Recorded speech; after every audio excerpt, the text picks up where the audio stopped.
Is age just a number when it comes to love? Of course it is. Yes is the answer to that. Why? Why? Because love transcends everything. Race, gender, age. Love is universal. It's something that it transcends everything. So, yeah. Follow-up, I'll ask you. Your husband's 21 years older. What are the benefits of being with someone a little bit older? Well, I guess it was sort of like when Jamie and Peter met. We met and it was just the right thing. So, yeah, we certainly have a lot of different points of view. We're kind of political in our house. We talk about politics all the time, although we sort of agree on most things political.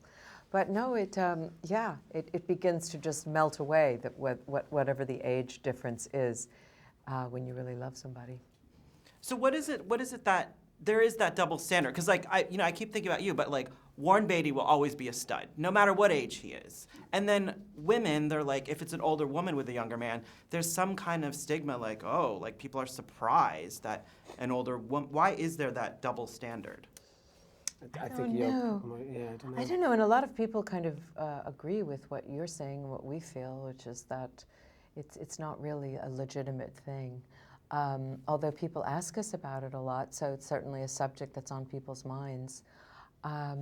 So I don't know. Where does that come from? Isn't it just because that we just haven't seen enough of it? Yeah. Is that you've seen the other way around so much that it's become normalized? You see a 50-something-year-old actor with a 20-year-old young actress, and it's done so frequently that you don't. Eventually, it just becomes.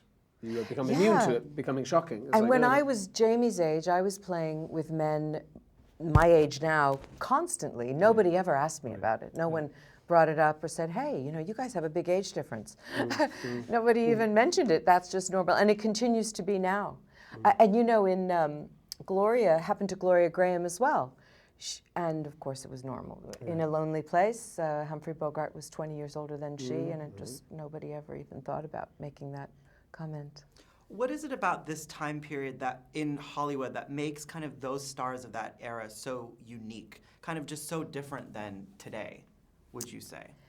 Well, of course, when the movie takes place, late 70s, early 80s, Gloria was no longer a big star. That's why I love the story, quite frankly, and because she was a sort of second-tier actress. That's something very beautiful about that to me. So, but when she became famous, it was film noir. She was the bad girl, the femme fatale, and she made some incredibly good movies. And there was still a little bit of a distance between actors and the rest of the world, because television, of course, television existed then, but it wasn't as big. And the stars were still sort of up on the screen and larger than life.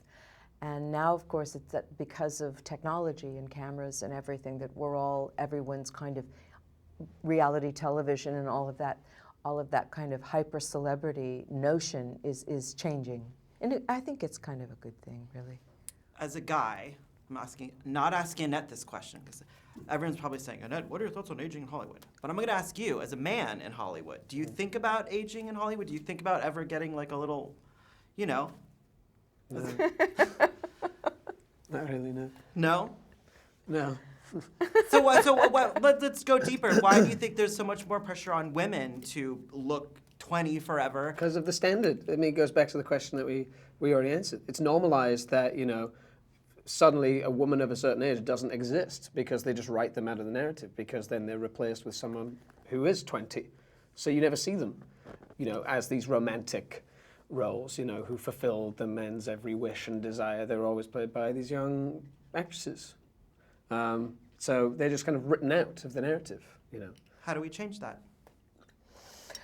Well, I think it is changing some, and I don't know. I mean, I think the more stories are about, authentic women, and I think most men and women want to see that, men and women portrayed in an authentic way, complicated, with all of the nuances that entails, as well as the frailties and the faults. Great parts for women aren't just strong women. They're women who are human and have faults and have strengths and weaknesses and all of that. And so we're going from a time, like when Gloria started, you were either the bad girl or the good girl, the good mother or the bad mother. There was sort of no nuance in between.